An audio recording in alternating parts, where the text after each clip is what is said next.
So question, Harley, can you please explain how many grams of fructose you've averaged for the last decade on this fruit vegan lifestyle? Good question. I was vegan in 2001, I think it was around April 2001 I went vegan.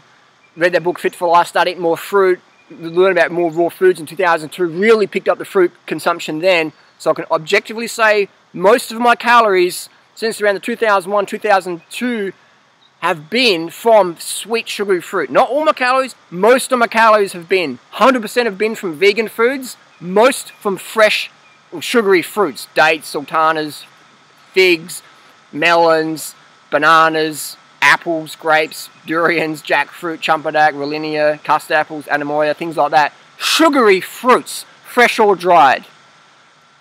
How much fructose have I averaged? Well, you've got 2 dates is around 15 grams of fructose, roughly. So, do the math.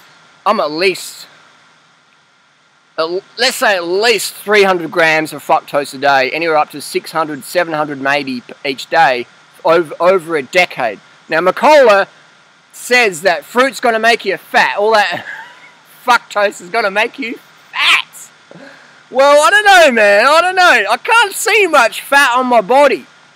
I don't do muscle building. I don't do sit-ups, man. I don't do sit-ups at all. I probably should do some sit-ups. Get off my ass. I'm lazy. I'm like, why do I have to do sit-ups? What do they do? You know? These guys say fructose makes you fat. I've eaten, you know, over 300 grams of fructose a day for over a decade now. My mum's obese. Mathematically, medically, clinically obese based on her body mass index. She's 30 kilos heavier than I am, a little bit shorter than I am.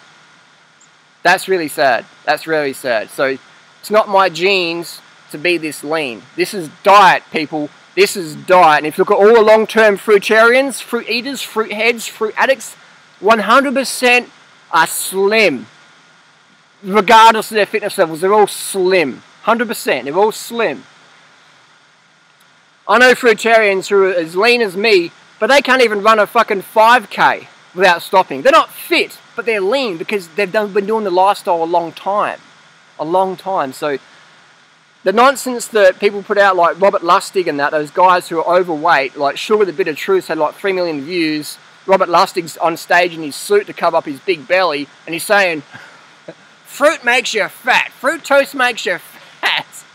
Here's the thing. Read a human physiology textbook. Does fructose require insulin to be metabolized? Does it? Why do all the long-term fruitarian people have such slim physiques? Does it have anything to do with low insulin levels? Low fasting insulin levels? Does it have anything to do with that? Maybe. Just maybe. And is the reason that all the Western societies who believe the whole protein dogma and have their animal products 3 or 4 times a day spike the fuck out of insulin levels and have an obesity epidemic which is growing to all the other nations around the world who bring on the meat and dairy dogma, propaganda, dietary advice that if you don't have animal protein within 24 hours you'll be dead tomorrow from protein deficiency. Is there any connection there with animal products which are high on the insulin index scale, beef, dairy, eggs, fish, etc., and the obesity, the bigness of people, and the weight loss industry which was booming? The meat industry is getting bigger, and the weight loss industry is getting bigger. Is there any connection there? Is there any connection there? Maybe. Maybe if you want to get big, you need to. Maybe if you want to beef up, you need to eat beef because it raises the fuck out of your insulin, stores a lot of body fat, and you won't look like a skinny, scrawny fruitarian with fucking veins in his abs. Fructose, my friends, keeps you lean as fuck. Yes, if you go to the Heart Attack Grill and have a burger with 3 ounces of fat, and you squeeze on some ketchup from Heinz, which has a gram of fructose in there, you might say, well, I've been eating a Heart Attack Grill for the last few years, and I'm morbidly obese, and yes, I watched Dr. Lustig's program on YouTube, and I agree, the 1 gram of fructose I eat is making me obese, and the 120 grams of animal fat I eat a day, that's very slimming.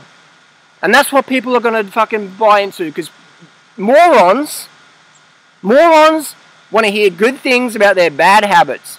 And if you want to sell a book, if you want to get hits, if you want to market a product, tell people good things about their bad habits. Say, smoking, that's good for you. If you don't smoke, you'll start coughing, and that makes your lungs weak. If you don't eat animal products, and you're gonna lose too much weight. You're gonna get too lean, like those fruitarian people, those vegan fucking people. You won't have any fat on your arms left. What happens if you get caught in a plane crash and have to walk for 7 months? You won't have any fat left. True, I'll die first because my body fat's like 2%. But hey, do you want to be lean or do you want to be fat? If you want to be fat, load up on the animal products. If you want to be lean, load up on the carbohydrates, with fruit being the preference.